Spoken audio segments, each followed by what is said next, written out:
नमस्कार, यो news 24 television बेलुका 8 बजेको न्यूज बुलेटिनमा स्वागत छ। नेताहरूले पटक पटक देश बनाउने सपना देखाए, हामीले पत्यायौं। तिनै नेतालाई पटक पटक जितायौं। कुनै बेला नयाँ नेपाल भनियो, त्यो पनि हामीले पत्याइदिएकै हो। समृद्धिको भाषण सुनियो, अब त देश बन्ने भो भनेर विश्वास गरेकै हो। तर 30 वर्ष यता नेपाली राजनीतिमा रजगज गरिरहेको पुस्ताले खासै उपलब्धि दिएन। नेपालमा गरी खाने अवस्था छैन, रोजगारीको अवसर सृजना गरिएको छैन। कृषिमा युवालाई आकर्षित गर्ने भनियो, तर सरकारले मलको जोहो नै गरिदिन सकेको छैन। उन्नत जातको बिउ भनिन्छ, तर फसल लाग्दैन। सरकारले सिफारिस गरेको बिउ लगाउँदा पनि दाना लागेन भने किसानले क्षतिपूर्ति पाउँदैन। यहाँ हरेक वस्तुको मूल्य उत्पादकले तोक्छन्, तर किसान सामु यस्तो पीडा छ कि उनीहरू आफ्नो फसलको मूल्य तोक्न पाउँदैन। 1 मिटर कपडा, 1 किलो चिनीको मूल्य कति हो भनेर किसानले पसलमा गएर सोध्नुपर्छ, तर आफैले उत्पादन गरेको धानको मूल्य उनीहरू तोक्न पाउँदैनन्। पसलमा गएर उल्टो कतिमा लिनुहुन्छ भनेर किसानले बिन्ती भाउ गर्नुपर्छ। अवस्था यस्तो छ। तर पुरानो पुस्ताका नेताहरू अहिले पनि फेरि एकपटक प्रधानमन्त्री बन्छु भनेर सार्वजनिक अभिव्यक्ति दिँदै हिँडेका छन्। हिजोका गल्तीप्रति माफी कोही माग्दैनन्, न त भविष्यको कार्ययोजना नै प्रस्तुत गर्दछन्, तर मात्र कुर्सीमा दाबी जनाउँदछन्।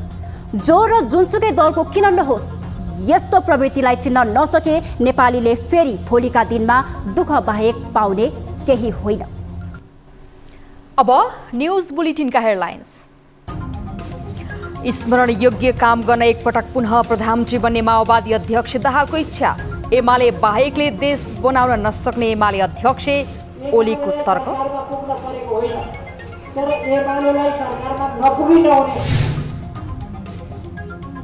संसदीय समितिका निर्देशन रद्दीको टोकरीमा मिल्काउँदै संघीय र प्रदेश सरकारहरू। कार्यपालिकाले निर्देशनहरू उपेक्षा गर्दा काम प्रभावकारी नभएको समितिका सचिवहरूको गुनासो। एउटा कार्यक्रम गर्थ्यो जिल्ला जिल्लामा, हामीभन्दा फर्स्ट चाहिँ सरकार नै भयो। 12 वर्षमा बाघको संख्या दोब्बर बनाउने संकल्प पूरा गरेकोमा हलिउड अभिनेता लियोनार्दोले दिए नेपाललाई बधाई। प्रगति अविश्वसनीय रहेको टिप्पणी।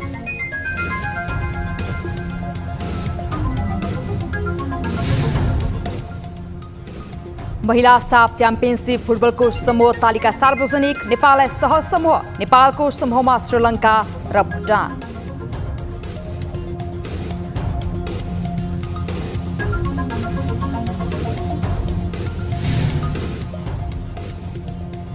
र अमेरिकाको केन्टकी राज्यमा अप्रिल वर्षापछि बाढी आउँदा 50 जनाको मृत्यु।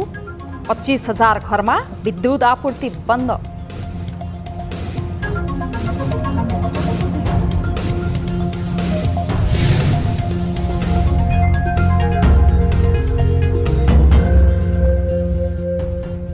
हामी निरन्तर न्यूजमा छौं। देशको 2 पटक कार्यकारी प्रमुख बनिसकेका नेकपा माओवादी केन्द्रका अध्यक्ष पुष्पकमल दाहालले पुनः एकपटक प्रधानमन्त्री हुने इच्छा जाहेर गरेका छन्।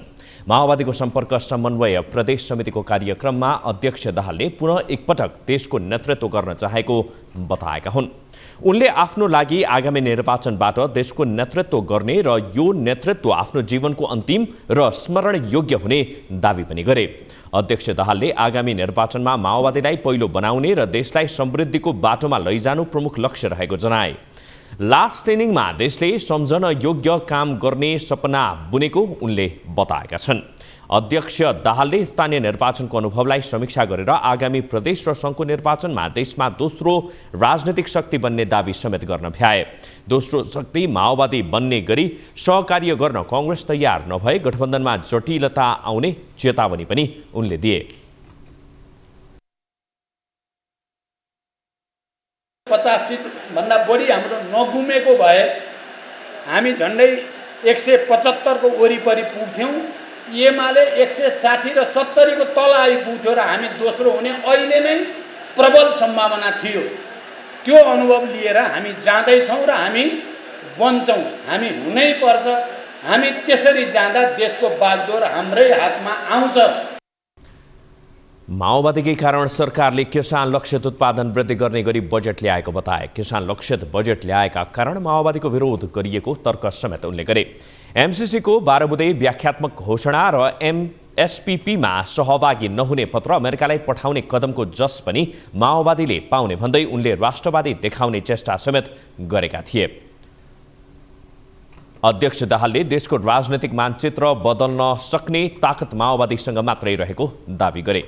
12 बुँदे घोषणा सहित एमसीसी को कुरा होस् या एसपीपीलाई हिजो मात्रै परराष्ट्र मन्त्रालयले चिठी लेखेर हामी त्यसमा सहभागी हुँदैनौँ भन्ने ठाउँमा पुर्याउनेमा माओवादी पार्टीको नै मुख्य भूमिका छ भन्ने कुरा तपाईहरुले गर्वको साथ र आत्मविश्वासको साथ भन्न सक्नुहुन्छ। अध्यक्ष दाहालले पुरानो पुस्ताका सबै नेता हराउनुपर्छ भनी सामाजिक सञ्जालहरूमा आइरहेको धारणाप्रति आक्रोश पोखेका थिए। दाहालले उनीहरूलाई प्रतिगमनकारीको संज्ञा दिँदै त्यो प्रवृत्तिलाई परास्त गर्न आग्रह पनि गरे।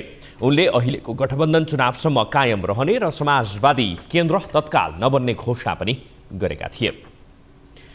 नेकपा एमालेका अध्यक्ष केपी शर्मा ओलीले संसदीय छानबिन विशेष समितिले पूर्व अर्थमन्त्री जनार्दन शर्मामाथि गरेको छानबिनलाई जनताले अस्वीकार गर्नुपर्ने बताएका छन्। राष्ट्रिय युवा सङ्घको शनिबार बसेको दोस्रो पूर्ण बैठकमा अध्यक्ष ओलीले बजेट निर्माणका क्रममा आपराधिक काम भएको दावी गरेका हुन्। 11 सदस्यीय समितिले प्रतिनिधि सभामा पेश गरेको प्रतिवेदनमा सीसीटीभी फुटेजमा अनधिकृत व्यक्तिको प्रवेश नदेखिएको भन्दै पूर्व अर्थमन्त्री शर्मालाई सफाई दिएको छ।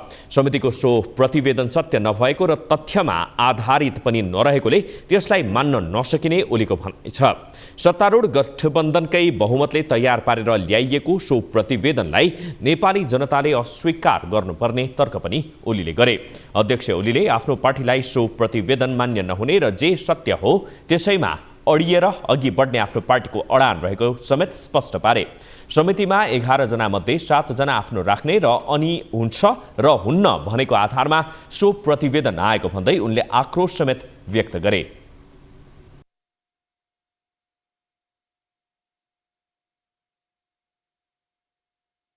प्रमाणित भएन अरे 6 जनाले प्रमाणित हुनै दिएन, 6 जनाले प्रमाणित गर्नै मानेन। कति जना थियो त्यहाँ? 6 जनाहरु 4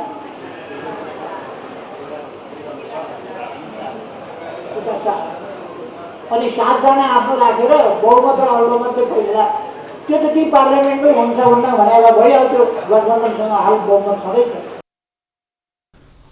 अध्यक्ष ओलीले सत्तारूढ दलहरूले देशलाई बर्बादीको दिशातिर धकेलेको आरोप लगाउँदै त्यसलाई जोगाउन पनि आगामी निर्वाचनमा एमालेले शानदार बहुमत ल्याएर सरकार बनाउनु पर्ने तर्क गरे।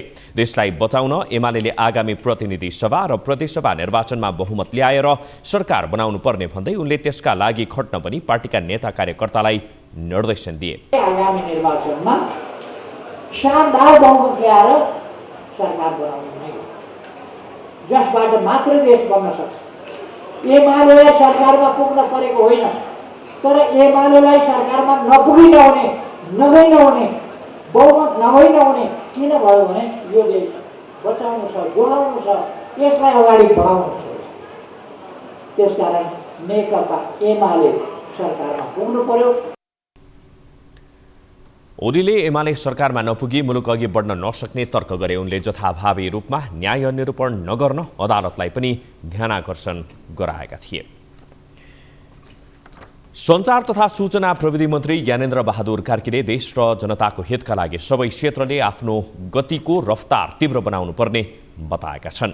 अब निर्वाहमुखी भएर बस्ने छुट कसैलाई पनि नभएको भन्दै नेपाल सरकारका प्रवक्ता समेत रहेका मन्त्री कार्कीले यस्तो आग्रह गरेका हुन्। नेपाली पत्रकारहरूको अन्तर्राष्ट्रिय सञ्जाल एन्जाको 5औं स्थापना दिवसको अवसरमा शनिबार काठमाडौँमा आयोजित कार्यक्रममा उनले विचार र अभिव्यक्ति स्वतन्त्रता, प्रेस स्वतन्त्रता र मिडिया बहुलवादप्रति वर्तमान सरकार सदैव प्रतिबद्ध रहेको पनि दोहोर्याएका छन्। त्यस अवसरमा मन्त्री कार्कीले आफू भाषण नभई व्यावहारिक रूपमै पत्रकारहरूको साथमा रहने प्रतिबद्धता समेत व्यक्त गरे। अबको 10 वर्षपछि सुन्दर, सभ्य र समृद्ध राष्ट्रको नागरिक बन्ने गरी नेपाल अघि बढ्नुपर्ने उल्लेख गर्दै मन्त्री कार्कीले त्यस कामका लागि मुलुकको पत्रकारिता क्षेत्रको भूमिका महत्त्वपूर्ण हुनेमा विश्वास व्यक्त गरेका थिए। 10 वर्षपछिको नेपाल अन्तर्राष्ट्रिय जगतमा गएर हामी द्वन्द्व पीडित मुलुकका नागरिक भन्न नपरोस्, हामी विकास सन्मुख देशतर्फ लम्किराखेका देशका नागरिक भन्न नपरोस्, हामी सुन्दर सभ्य देशका समृद्ध नागरिक बन्न सकौँ, त्यो अठोटका साथ हामी अगाडि बढौँ। मन्त्री कार्कीले कोभिड महामारीको बेलामा पनि पत्रकारहरूलाई साथ दिएको भन्दै इन्जाको प्रशंसा समेत गरे।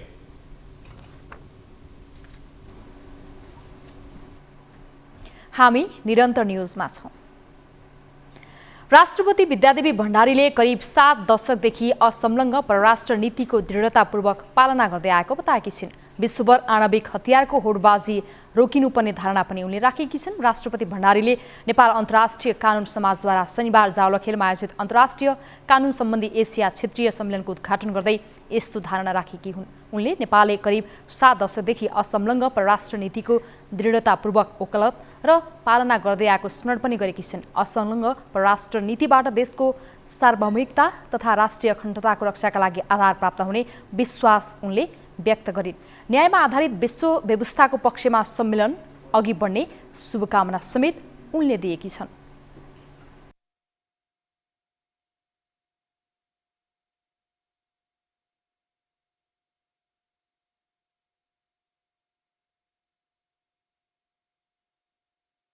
हामीले करिब 7 दशकदेखि असंलग्न परराष्ट्र नीतिको दृढतापूर्वक वकालत र पालना गर्दै आएका छौँ, किनभने यसबाट हाम्रो मुलुकको सार्वभौमिकता तथा राष्ट्रिय अखण्डताको रक्षाका लागि आधार प्राप्त हुने हाम्रो विश्वास रहेको छ। न्यायाधीश सपना मल्ल प्रधानले अन्तर्राष्ट्रिय कानुनले राष्ट्रहरू बीचमा हुने व्यापारिक सम्बन्ध, राजनैतिक सम्बन्ध र अन्य पारस्परिक सम्बन्धलाई सुदृढ बनाउने विश्वास व्यक्त गरिन्। उनले सो सम्मेलनले विश्व व्यवस्थालाई नै न्यायसङ्गत ढङ्गले अघि बढाउन सघाउ पुर्याउने धारणा समेत राखिन्। Trade, human rights and other factors, the reach and need of international law has drastically increased. But very little importance, even after globalization, very little importance have been given for private international law. न्यायाधीश प्रधानले राष्ट्रहरू बीच मानव अधिकारको प्रत्याभूति दिलाउन पनि अन्तर्राष्ट्रिय कानुनले महत्त्वपूर्ण भूमिका निर्वाह गर्ने उल्लेख गरिन्। संसदीय समितिहरू संसदीय लोकतन्त्रका लागि महत्त्वपूर्ण निकाय हुन्। समितिहरूले सरकारलाई विधिसम्मत रूपमा चल्न सन्तुलनकारी भूमिका खेल्ने गर्दछन्। कार्यकारीलाई स्वेच्छिकारी बन्न नदिएर लोक कल्याणकारीको बाटोमा हिँडाउनु पनि संसदीय समितिको जिम्मेवारीभित्र पर्दछ। तर संघीय एवं प्रदेशमा रहेका संसदीय समितिका निर्देशनहरूको पालनामा सरकारले ध्यान दिएको छैन। एक रिपोर्ट। संसदीय समितिले दिएको निर्देशनहरू सङ्घ र प्रदेश सरकारले उपेक्षा गर्दै आएका छन्। संसदीय समितिका सचिवहरूले पटक पटक निर्देशन पालना गर्न भनिए पनि उपेक्षा हुने गरेको आरोप लगाएका छन्। समितिका केही निर्देशन भने बजेट अभावका कारण कार्यान्वयन हुन नसकेको उनीहरूको बुझाइ छ।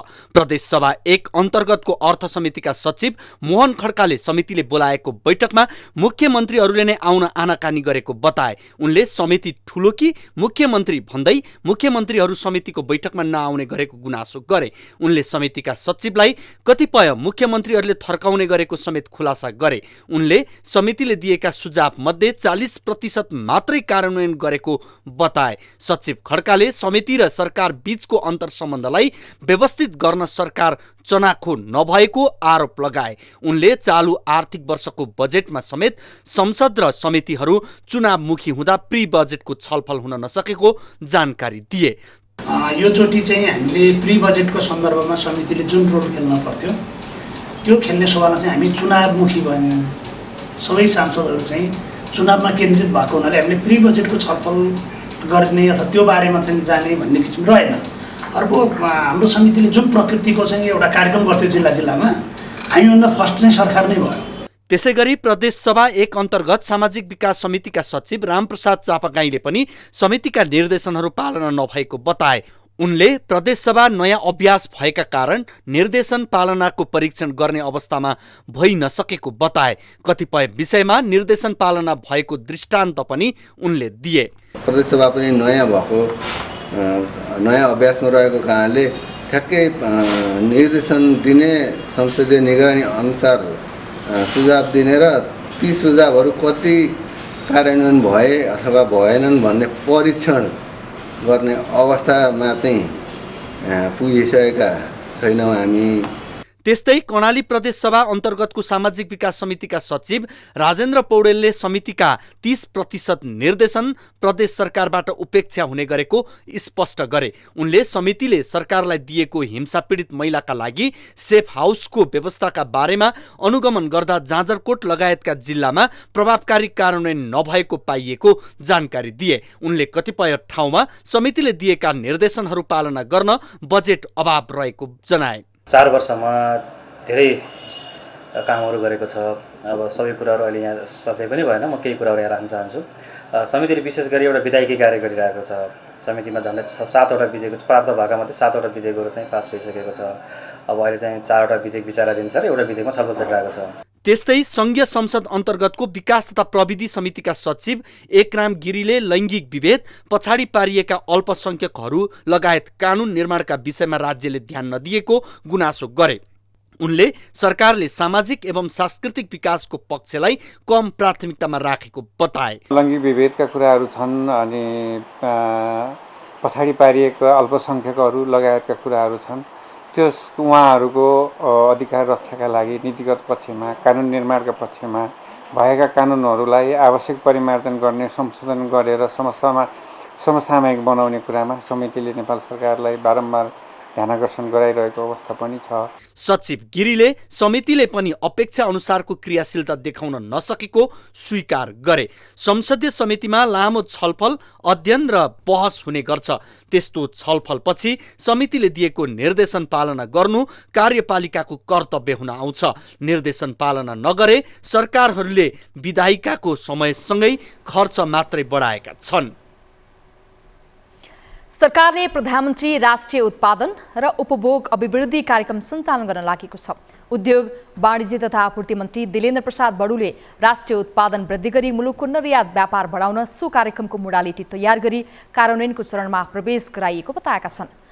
नेपाल व्यापार सङ्घले शनिबार काठमाडौँमा आयोजना गरेको कार्यक्रममा उनले कार्यक्रम प्रभावकारी बनाउन निजी क्षेत्र, स्वदेशी पुँजी र बाह्य पुँजीको लगानीबारे सम्बन्धित क्षेत्रसँग छलफल भइरहेको बताए।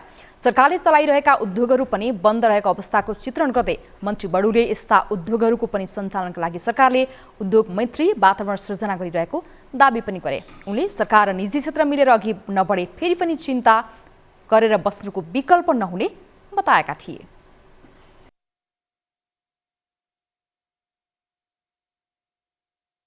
हामी यो राष्ट्रिय उत्पादन बढाउनका निमित्त सरकार स्वयंले गर्न सक्ने विषय होइन।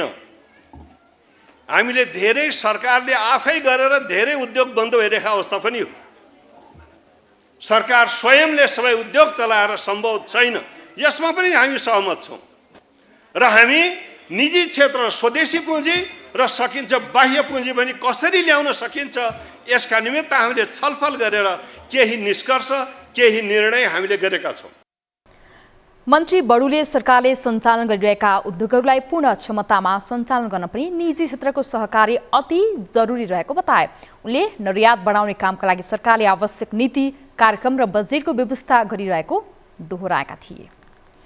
राष्ट्रिय प्रजातन्त्र पार्टीले महँगी नागरिकता विधेयक, संघीयता खारेजी र हिन्दू राष्ट्रको माग गर्दै शनिबार देशका विभिन्न भागमा प्रदर्शन गरेको छ। यसै क्रममा राप्रपाले पोखराको पृथ्वी चोकमा 10 मिनेट चक्काजाम गरेको थियो। राप्रपा कास्कीले जनतालाई कष्ट कम पुगोस् भनेर छोटो समय अवरोध गरेको जनाएको थियो। त्यसपछि राप्रपाले प्रमुख जिल्ला अधिकारी मार्फत प्रधानमन्त्री शेरबहादुर देउवालाई 22 बुँदे ज्ञापन पत्र बुझाएको थियो। विरोध कार्यक्रममा राप्रपा गण्डकीका अध्यक्ष पञ्चराम गुरुङले नागरिकता विधेयक खारेज नभई मुलुकको अस्तित्व खतरामा पर्ने बताएका थिए। राप्रपाले 150 भन्दा बढी संघीय निर्वाचन क्षेत्रमा शनिबार प्रदर्शन गरेको उपाध्यक्ष बुद्धिमान तामाङले जानकारी दिएका थिए। न्युजहरू अझै बाँकी छन्, अब पालो ब्रेकको।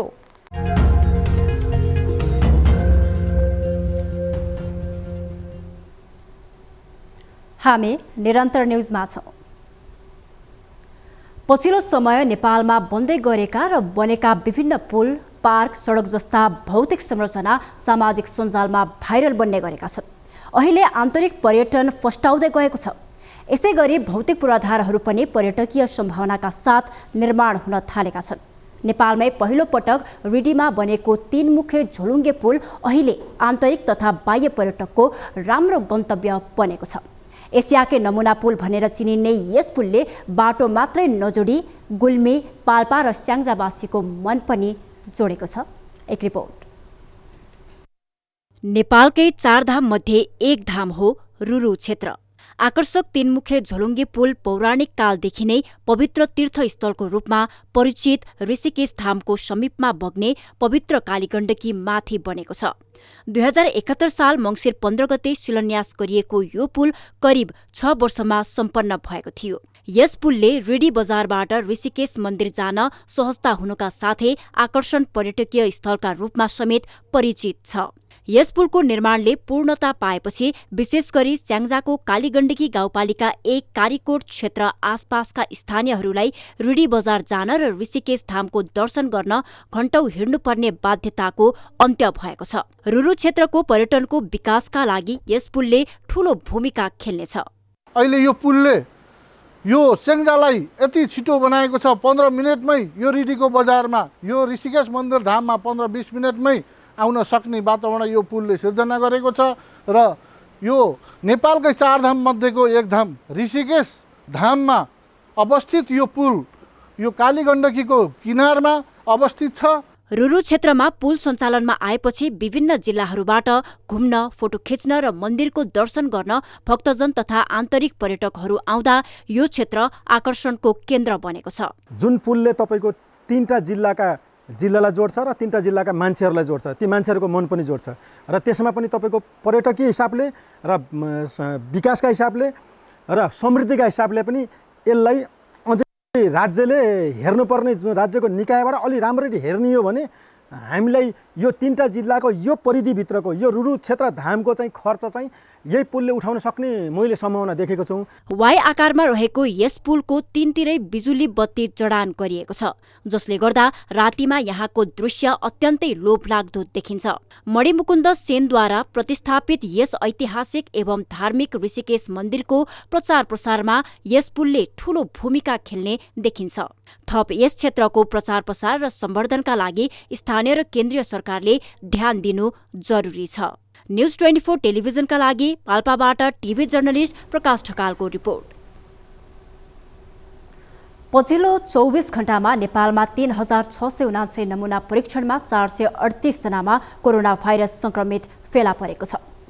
स्वास्थ्य तथा जनसङ्ख्या मन्त्रालयको शनिबार सार्वजनिक गरेको तथ्याङ्क अनुसार 1779 पीसीआरमा 292 र 1920 एन्टिजेन परीक्षणमा 146 जनामा संक्रमण पुष्टि भएको हो। 24 घण्टामा 277 जना संक्रमण मुक्त भएका छन् भने 2 जनाको मृत्यु भएको छ। शनिबारसम्म सक्रिय संक्रमितको संख्या 4369 पुगेको मन्त्रालयको तथ्याङ्कमा उल्लेख छ। 24 घण्टामा 58559 जनाले खोप लगाएका छन्। अहिले नेपालमा 4369 जना सक्रिय संक्रमित रहेका छन्। यसैबीच पछिल्लो 24 घण्टामा 58,559 जनाले कोरोना विरुद्धको खोप लगाएका छन्।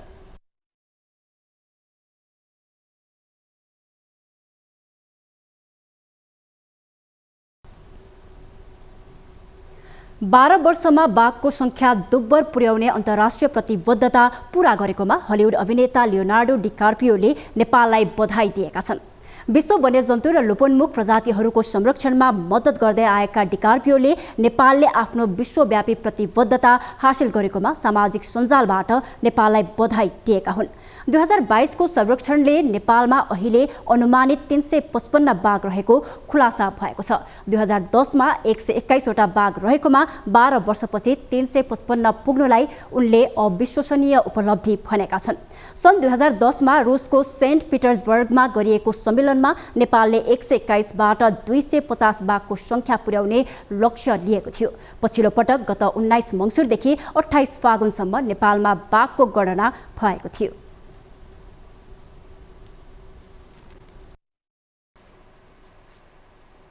हामी निरन्तर न्यूजमा छौं। नेपालमा कुनै पनि विकास निर्माणका आयोजना समयमै पूरा नहुनु नियति नै बनिसकेको छ। कुनै पनि आयोजना समयमै पूरा भएको सायदै होला नेपालमा। सुदूरपश्चिमको कैलालीको झरझरिया सिँचाइ आयोजनाले पनि यही नियति बोकिरहेको छ। झन्डै 7 वर्षअघि निर्माण थालिएको सिँचाइ आयोजनाको काम अझै सकिएको छैन। आयोजनाको काम समयमै पूरा नहुँदा किसानहरूले खेतीपातीका लागि आकाशे पानीको भर पर्नु परिरहेको छ। एक रिपोर्ट। कैलालीको बर्दगोरिया गाउँपालिका वडा नम्बर 4 मा 200 हेक्टर जमिनमा सिंचाइ सुविधा पुर्याउने उद्देश्यले 7 वर्ष अघि सुरु गरिएको झरझरिया सिंचाइ आयोजना अहिलेसम्म पनि सम्पन्न हुन सकेको छैन। समयमै आयोजना सम्पन्न नहुँदा किसानहरू खेती गर्न आकाशे पानी र बोरिङको भरमा बाध्य छन्। सिंचाइको लागि एकमात्र विकल्प त्यो झरझरिया हो। त्यतातिर खास यहाँका जनप्रतिनिधि प्रदेश सरकार केन्द्रको ध्यान जस्तो देखिँदैन। आयोजना हुँदैछ भन्छन्, गर्ने भन्छन्, गरेका अधुरो छ भन्छन्। अहिलेसम्म कसैले पनि सुनाइ गरेको छैन। हामीलाई पानी पिउनको लागि एकदम कठिनाइ भइरहेको छ। हाम्रो खेतीपाती गर्नको लागि पनि कठिनाइ भइरहेको छ। योजना त चलिराखेको छ, 5 वर्ष चल्यो, त्यसपछि आउँदै आएन। अब यहाँका स्थानीय किसानहरूलाई न सिँचाइको सुविधा छ न केही छ। त्यो आएको योजना पनि पुरा काम भएन अनि यहाँका किसानहरू मार्कामा परेका छन्। एसियाली विकास बैंकको 2 करोड लगानी रहेको उक्त आयोजना निर्माणका लागि जालपा निर्माण सेवा काठमाडौँ र तत्कालीन जिल्ला प्राविधिक कार्यालय बीच ठेक्का सम्झौता भएको थियो। 2 वर्षभित्रै आयोजना सम्पन्न गर्ने सम्झौता भए पनि अहिलेसम्म इन्टेक र नहरको काम आधा मात्रै सम्पन्न भएको छ। आयोजना सम्पन्न नहुँदै निर्माण कम्पनीले सम्पूर्ण भुक्तानी लिएर अहिले सम्पर्कविहीन भएको छ। आयोजना अलपत्र परेपछि सुदूरपश्चिम प्रदेश सरकारले 15 लाख बजेट विनियोजन गरेको थियो। तर प्रदेशसभा सदस्य राजेन्द्र साउदले अवरोध गरेपछि बजेट कार्यान्वयन हुन नसकेको स्थानीयहरूको आरोप छ। प्रदेश सरकारले पनि केही चाहिँ थोरै बजेट हालेको र त्यो राजनीतिक खिच्दातानीले गर्दाखेरि फ्रिज हुन गएको 15 लाख। प्रदेशसभा सदस्य राजेन्द्र साउदले भने आफूले कुनै हस्तक्षेप र अवरोध नगरेको बताएका छन्। तपाईले प्रष्ट रूपमा बुझ्दा के भन्दा त्यो दोहोरो पर्ने भएको हुनाले प्रदेशको आफ्नो योजना भएको भए उसले काम सुचारू अगाडि बढाउँथ्यो। तर त्यो चाहिँ त्यो अल्पत्र परेको योजना कुनै गैर सरकारी संस्थाले चाहिँ काम गरेको हुनाले त्यसका सबै तपाईँ अनुगमन निरीक्षण त्यसको चाहिँ फाइलहरू अहिलेको कानुनी जटिलता झन्झट कति छ तपाईँहरूलाई थाहै छ नि। अनि यहाँको अफिसले त्यो रिक्सा लिन चाहेन जस्तो मलाई लाग्छ। आयोजना सम्पन्न गर्न अझै करिब 1 करोड आवश्यक पर्ने अनुमान छ। अहिलेसम्म स्थानीय सरकारबाट कति पनि बजेट नपाएको आयोजनालाई आफूहरूले पूर्णता दिने वडा नम्बर 4 का अध्यक्ष जगत बहादुर शाहीले दाबी गरे। यो 5 वर्षको कार्यकालमा मैले चाहिँ यसलाई सम्पन्न गर्नको लागि जसै मेरो वडा र गाउँपालिकाको बजेटले यहाँ पक्कै पनि भ्याउने छैन र यो करोडौँ रुपियाँको लगानी भएका कारणले यो गौरवको योजनाको भएका कारणले गर्दा प्रदेश र केन्द्र र सरकारमा हामी गएर कुनै सङ्घ संस्थामा गएर एनजिओमा गएर यसको लागि पहल गर्नेछौँ र जहाँसम्म आफ्नो कार्यकालभरिमा यसलाई योजनालाई सम्पन्न गर्ने प्रयत्न गर्नेछु। जङ्गल र पहाडी भूभाग रहेको क्षेत्रमा 3 किलोमिटर नहर निर्माण र केही मर्मतको काम गरे मात्रै पनि कृषकले सिंचाइ सुविधा पाउने देखिएको छ। निर्माण कम्पनीको लापरवाही र एसियाली विकास बैंकको परियोजना सकिएपछि अलपत्र परेको आयोजनाको स्वामित्व अब भने स्थानीय सरकारले लिएर काम अघि बढाए मात्रै पूरा हुने देखिन्छ। न्यूज 24 टेलिभिजनका लागि सुदूरपश्चिम ब्युरोको रिपोर्ट। आजभन्दा 23 वर्ष अगाडिसम्म पहाडबाट व्यापारका लागि तराई झर्नेहरूको प्रमुख गन्तव्य सुनसरीको बाराही नाका अहिले सुनसान छ।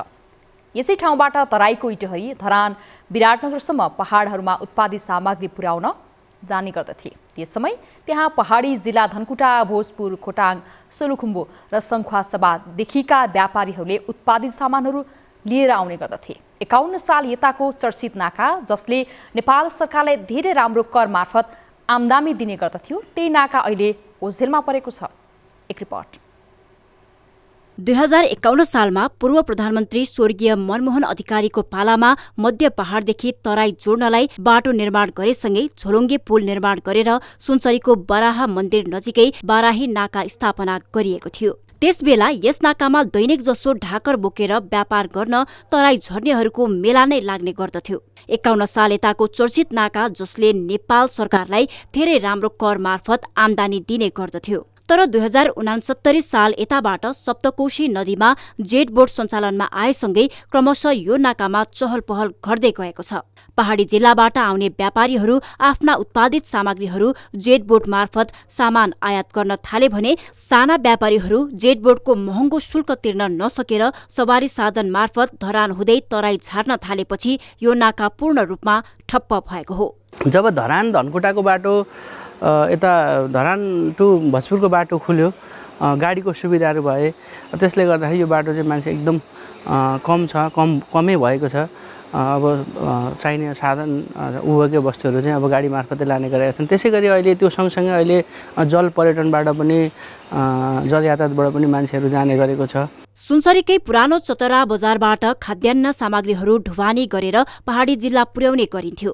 पहाडमा उत्पादित फापर, अल्लो, अलैँची, अदुवा, तरकारी तथा फलफुलहरू चतरा बजार ल्याइन्थ्यो। बडा क्षेत्रबाट चतराबाट सामान धुवानी, भोजपुर, घोरेटार, हतुवागढी एरिया सबै कोल्डार सोल्डार सबैलाई भ्याउने यात्रु यति चल्थ्यो। जुन बिजुली बस्ने दोकानेहरूलाई पनि पेट पालो रोजीरोटी राम्रो हुन्थ्यो। कोशीपारी, भोजपुर र धनकुटाको सिमले, आले, त्रिवेणी, सागरीगढी लगायतका स्थानबाट साना तथा ठूलो व्यापारी तथा यात्रुहरू कोशीको किनारै किनारको भिर बाटो मार्फत आवत जावत गर्ने गर्दथे, जसले गर्दा त्यस क्षेत्रका सानातिना पसल तथा होटल व्यवसाय गर्नेहरूको समेत राम्रो आम्दानी हुने गरेको थियो। विगतमा त अब तपाईँको यो धनकुटाको उत्तरी भेग, तपाईँको अनि भोजपुर खोटाङसम्मको नुन खाने बाटो मेन नकै थियो। अहिले त अब भिन्न प्रकारको त्यो विकासले गर्दाखेरि बाटोले गर्दाखेरि उतै पुग्छन्, यसैबाट छैन। यो टल्लो भेगको चाहिँ हिँड्छ। अहिले नेपाल सरकारले निर्माण गरिरहेको मध्य पहाडी लोकमार्ग बाराह मन्दिर नजिकैबाट निर्माण भइरहेको कारणले पनि अब सुनसरीबाट पहाडी जिल्ला जोड्ने समय निकै घट्दै गएको छ। नाका नजिकै 1991 सालमा राणाकालीन समयमा बटुवाहरूको लागि बास बस्ने बनाइएको धर्मशाला अझै सुरक्षित छ। इतिहास बोकेका यस्ता ठाउँहरूलाई मात्र संरक्षण गरेर यसलाई पर्यटकीय दृष्टिकोणबाट प्रचार प्रसार गर्न सके यसको आकर्षण सदैव रहने थियो। न्यूज 24 टेलिभिजनका लागि सुनसरीबाट टिभी जर्नलिस्ट मनोज भुजेलको रिपोर्ट। अब बिजनेस न्यूज।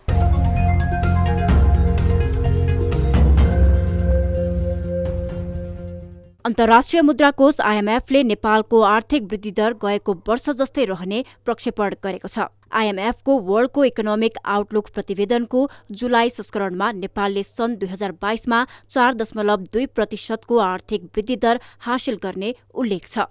सन् 2021 को तुलनामा यो वृद्धि दर स्थिर हो। तर गएको अप्रिलमा IMF ले नेपालको वृद्धि दर 4.1% रहने प्रक्षेपण गरेको थियो।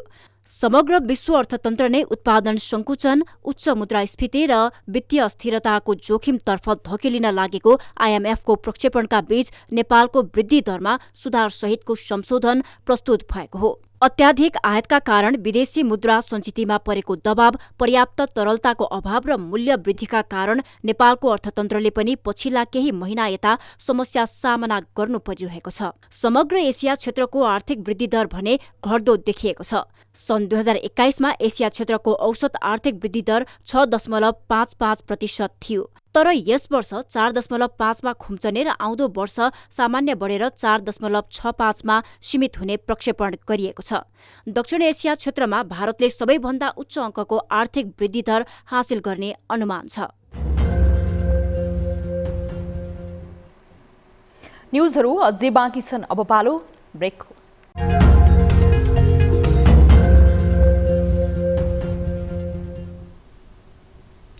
हामी निरन्तर न्युजमा छौँ। अब स्पोर्ट्स न्युज।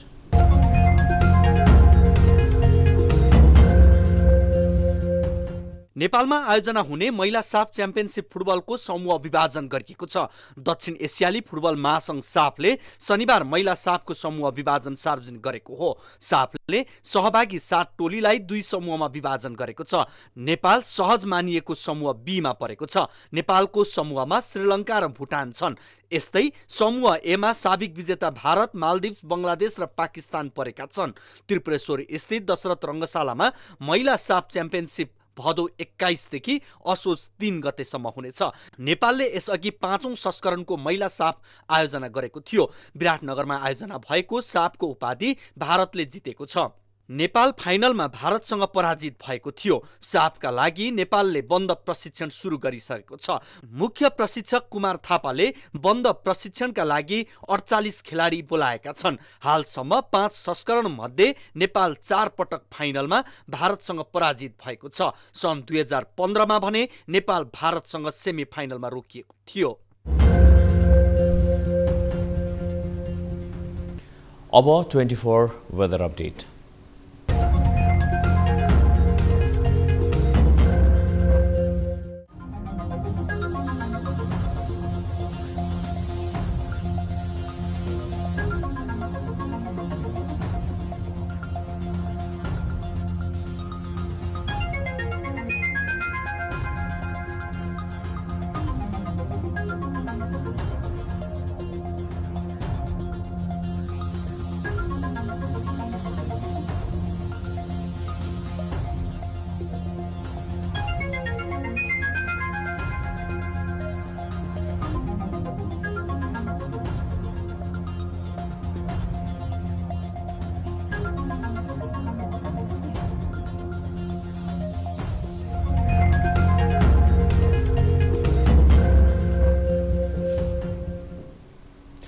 अब न्यूज बुलेटिनको अन्त्यमा पुनः हेडलाइन्स। स्मरण योग्य काम गर्न एकपटक पुनः प्रधानमन्त्री बन्ने माओवादी अध्यक्ष दाहालको इच्छा। एमाले बाहेकले देश बनाउन नसक्ने एमाले अध्यक्ष ओलीको तर्क।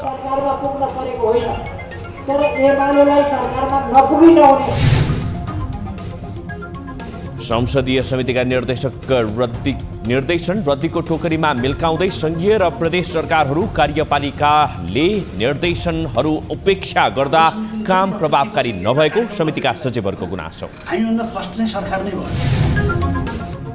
12 वर्षमा बाघको संख्या दोब्बर बनाउने संकल्प पूरा गरेकोमा हलिउड अभिनेता लियोनार्दोले दिए नेपाललाई बधाई।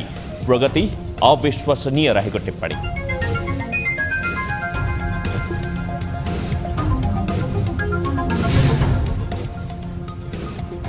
महिला साफ च्याम्पियनसिप फुटबलको समूह तालिका सार्वजनिक। नेपाललाई सहज समूह। नेपालको समूहमा श्रीलङ्का र भुटान।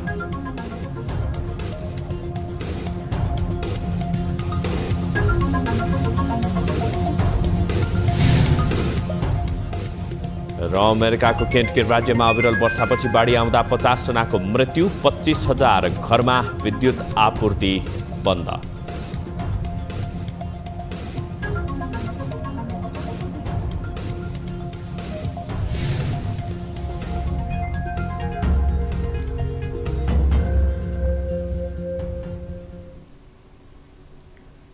बेलुका 8 बजेको न्युज बुलेटिन अहिलेलाई यति नै। जाँदा जाँदै तालेर गाडीका लागि हामीले सोधेको प्रश्न। वातावरण संरक्षणका नाममा वन तथा वातावरण मन्त्रालयले प्लास्टिकबाट बनेका फुलगुच्छाको आयात, उत्पादन, बिक्री र भण्डारण गर्न लगाएको रोक ठिक छ भन्नेले तालीमा, छैन भन्नेले गाडीमा भोट गर्नुहोला। थप न्युजका लागि हाम्रो वेबसाइट www.news24nepal.com हेर्नुहोला। साथै हामीलाई फेसबुक, ट्विटर र युट्युबमा पनि फलो गर्न सक्नुहुनेछ। यस्तै मोबाइल फाइबर इमेलबाट 24 हेल्प डेस्कमा समस्या र गुनासो गर्न सक्नुहुनेछ। अहिलेलाई बिदा दिनुहोस्। हामी निरन्तर न्युजमा छौँ। नमस्ते।